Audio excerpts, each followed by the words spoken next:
ನಮಸ್ಕಾರ ರೀ ಎಲ್ಲ ಕರ್ನಾಟಕ ಮಂದಿ ಹೆಂಗದಿರಿ ಆರಾಮದಿರಿ ಅಂತ ಭಾವಿಸ್ತೀವಿ.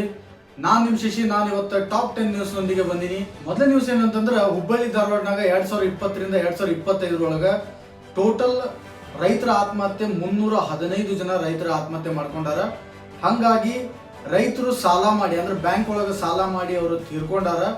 ಅದ್ರೊಳಗೆ ಇನ್ನೊಂದು ದುರದೃಷ್ಟಕರ ಏನಂತಂದ್ರೆ ಈಗ ಬರುವಂತಹ ಗೃಹಲಕ್ಷ್ಮಿ ಹಣನು ಅವ್ರ ಬೆಳೆ ಸಾಲಕ್ಕೆ ಜಮಾ ಆಗಂತಿದ್ದೆ ಅಂತೇಳಿ ತಿಳಿದು ಸಚಿವ ಸಂತೋಷ್ ಲಾಡ್ ಅವರು ಬ್ಯಾಂಕ್ನವರಿಗೆ ತರಾಟೆಗೆ ತಗೊಂಡಾರ್ರಿ. ಇನ್ನು ಮುಂದಿನ ನ್ಯೂಸ್ ಏನಂತಂದ್ರ ಏನು ಹುಬ್ಬಳ್ಳಿ ಒಳಗಡೆ ಎನ್ಕೌಂಟರ್ ನಡೀತಲ್ಲ ರಿತೇಶ್ ಕುಮಾರ್ದ, ಅವಂದು ಪೂರ್ತಿ ವರದಿಯನ್ನ ಆದಷ್ಟು ಬೇಗ ನೀಡಬೇಕಂತೇಳಿ ರಾಜ್ಯ ಸರ್ಕಾರಕ್ಕೆ ಹೈಕೋರ್ಟ್ ಗಡುವು ಕೊಟ್ಟೈತಿ. ಇನ್ನು ಮುಂದಿನ ನ್ಯೂಸ್ ಏನಂದ್ರ ಬಹುಭಾಷಾ ನಟಿ ಬಿ ಸರೋಜಾ ಅವರ ಅಂತ್ಯಕ್ರಿಯೆಯಿಂದ ಅವರ ಸ್ವಗ್ರಾಮದೊಳಗ ಇವತ್ತು ಸಂಜೆ ನೆರವೇರಲಿದೆ.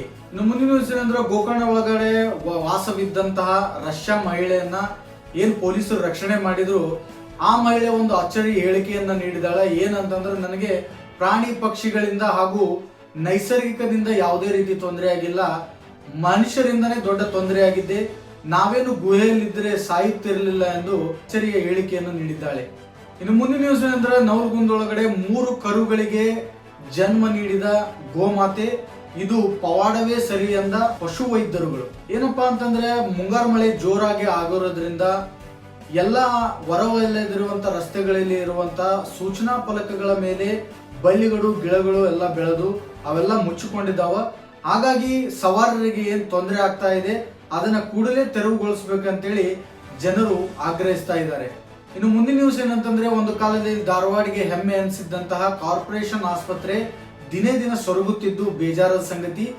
ಈಗ ಅಟ್ ಪ್ರೆಸೆಂಟ್ ಅಲ್ಲಿ ಬರೀ 3 ವೈದ್ಯರುಗಳು ಮಾತ್ರ ಕೆಲಸವನ್ನ ನಿರ್ವಹಿಸುತ್ತಿದ್ದಾರೆ.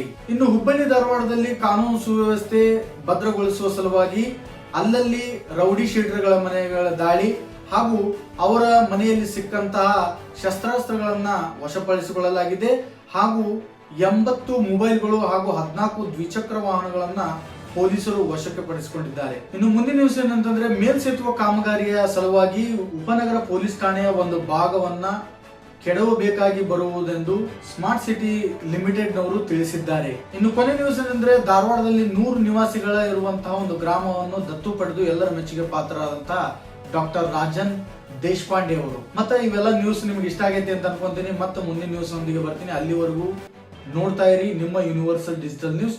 ಶೇರ್ ಮಾಡಿ, ಕಾಮೆಂಟ್ ಮಾಡಿ, ಲೈಕ್ ಮಾಡಿ. ನಮಸ್ಕಾರ. ಶರಣ್ರಿ.